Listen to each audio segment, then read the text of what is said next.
Hello Guardians, it is Ebontis here. It is November 6th, we are on IO in the Giant Scar, and we are 4 days away from Beyond Light. And also, this is the last Xur day before Beyond Light launches. So I was working on some stuff on stream last night. Once it's all done, I'll let you guys know what I've been working on. Just kind of working on a final seal in this game. Seems like I'm actually going to be able to knock it out, but I'll cover that later. But a quick reminder as well before we get there. Sunday night at 9 p.m. Eastern Time on my Twitch channel, twitch.tv/Ebontis. We are going to have episode 127 with Mercules, the spreadsheet man, the, Crucible guy himself. So join us, twitch.tv/Ebontis, 9 p.m. Eastern on Sunday, November 8th. All right, let's see what Xur has, and if nothing else, this is the last time we're going to see him before Beyond Light. Kind of exciting. All right, so quick reminder, last time to get your exotic engram from him for this year. So if you're missing anything, want to get one more roll, spin some shards, all that stuff, now is your time. See if you get a good roll. If you guys do purchase this engram, comment below, let me know what you get and what the stat total is. I'm kind of curious if anybody gets any bangers before this thing wraps up. Let's see what he's selling. First thing we've got is Fighting Lion. It is a grenade launcher. It is a primary grenade launcher, by the way. I would say special grenade launcher, but it uses primary ammo, but it holds 20 grenades. But you pick up primary and it still counts, so it's one of those you typically don't run out of. It will sit in your energy slot, and you got delayed gratification for your trait. Grenade projectiles will bounce off surfaces. Press it to fire it, release it to detonate it. So you can either press it, and then as it's flying through the air, release it, or press it, let it trickle to the ground. Then when an enemy is where you want them to be, then let go and release. We are losing Fighting Lion in the end game type stuff, so I will be curious if Fighting Lion does anything like a comeback. It is an exotic, so it does take up the exotic slot, but it is a very useful grenade launcher, and I've honestly enjoyed using it in certain situations.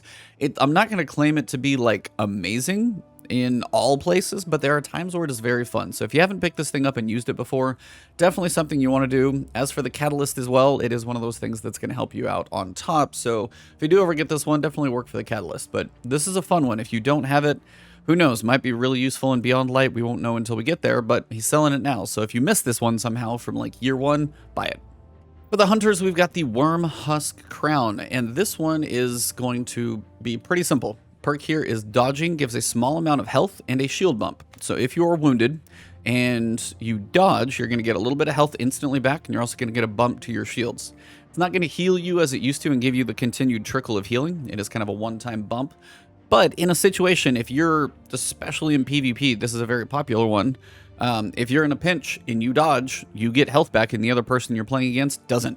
So you, in theory, have an advantage at that point if you can dodge, get your health back, and then kind of get your wits about you, peek back out enough time to get some damage on them. That might be enough to help you in a gunfight. Also in PvE, dodging, something hunters do a lot for reloads and other things. Again, if you set up your build and now you get health back when you dodge, this can be something that keeps you alive. Now, dodging is going to be based on mobility. You got 16 mobility on this one, so that's actually really perfect for hunters because hunters' dodge is based around the mobility stat. 8 resilience, 8 recovery, 11 discipline, and 16 intellect. I mean, if you wanted melees, this is what you could use a little bit of strength.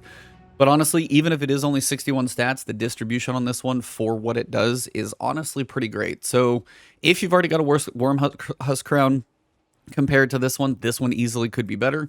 If you don't, buy it, because this is a pretty good one for the stat distribution and what it does. Pick this one up if you don't have one, or if yours is not a better stat roll, for sure. This is pretty solid. For the Titan, we've got the Actium War Rig. Now, this one is one that I've got a lot of use out of, especially being a Titan and enjoying machine guns, which I'm sure we'll be getting some new ones in Beyond Light because we're sunsetting quite a few of them. So you've got auto-loading link. Steadily reloads a portion of your equipped auto rifle or machine guns magazine from reserves. So take Xenophage, for example, is the prime one where this shines almost the best. The rate of fire on Xenophage is so slow. The time you fire a few bullets, it's loaded a few back in, and you can fire all of the bullets that you have without ever having to reload with the timing of what this thing can do. So the clip on Xenophage isn't that big, but you fire 3, you might get 2 back. Fire 3, might get 2 back. And by the time it pulls everything from reserves, you've used it all. So that, and pair it with something like auto rifles, which are still going to be decent if you've got a gnawing hunger that you like. Maybe it doesn't have something like subsistence that mine does, but with this and subsistence, I literally never stop firing. It is kind of insane. So if you enjoy auto rifles, machine guns in your Titan, you pretty much should pick this thing up anyway. Even if you aren't sure about those guns, definitely buy it no matter what, because we've got a 63 stat roll, and it's an awesomely pretty even distribution. Decent amount of recovery, pretty good amount of intellect, discipline, strength, resilience, mobility.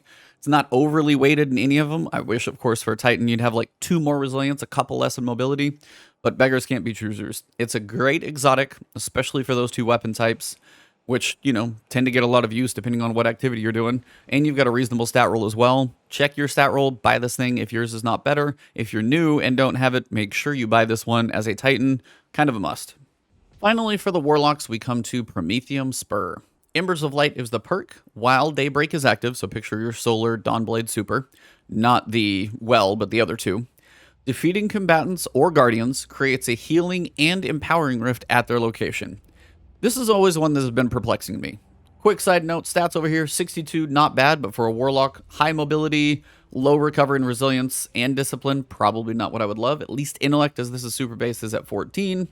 If you like mobility as a Warlock, maybe. But the perk itself, while Daybreak is active, so while your super is up and you're casting, raining fire swords down on enemies from above, when you kill an enemy, at that location, you create a healing and empowering rift over there, basically. Wherever that enemy's at, that's likely not right next to you, you create 2 different types of rift, healing and empowering. Now, generally, I don't see how this is going to be helpful because you're probably killing things that are farther away and you don't need to run where they just were. The only time I can see this beneficial is if you're slowly working through a section and there's like phases of enemies that you need to, and like one group's up here, you go in your super, you kill those enemies, you got a bunch of rifts. Your other 2 people with you and you run into those rifts, and then you're able to attack the ones next. I guess maybe this would be helpful for like speedrun strats, but in all honesty, I don't know what this is used for. So if anybody enjoys this exotic, seriously, comment down below. And I'm not saying like you're wrong. I am just curious how you find use out of this one and where you find it beneficial. So I don't see a whole lot of benefit to this exotic. So if for some reason you don't have enough shards to buy this one, you're probably going to be okay missing it. If you do have enough shards, it's always good to add things to your collection so you at least have the complete collection in case things get shifted, buffed, whatever. I just still have yet to see where this thing is really going to serve PvE or PvP. That's just me, but if somebody else knows, please, I would be curious to see how it could work for somebody else. So that pretty much wraps it up for Xur. And this is one of the final videos I'm probably going to make for Destiny 2 for the year of Shadowkeep.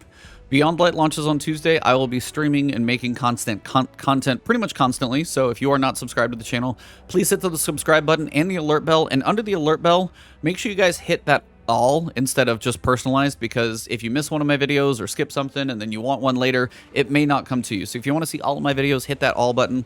Also, you guys, as I said, can find me on Twitter and then on Twitch, where we're going to be doing the Last Word podcast with Mercules. That's going to be Sunday night at 9 p.m. Eastern. And of course, we'll be streaming all next week with Beyond Light and then PlayStation 5 games and everything else. So stay tuned. Lots of information coming to the channel. You guys have been amazing this past year. Looking forward to another one with you. And honestly, before we get to the Witch Queen, I would love to see 100K subs. So if you guys are new, let's see if we can get there. Have a good one. I'll see you soon.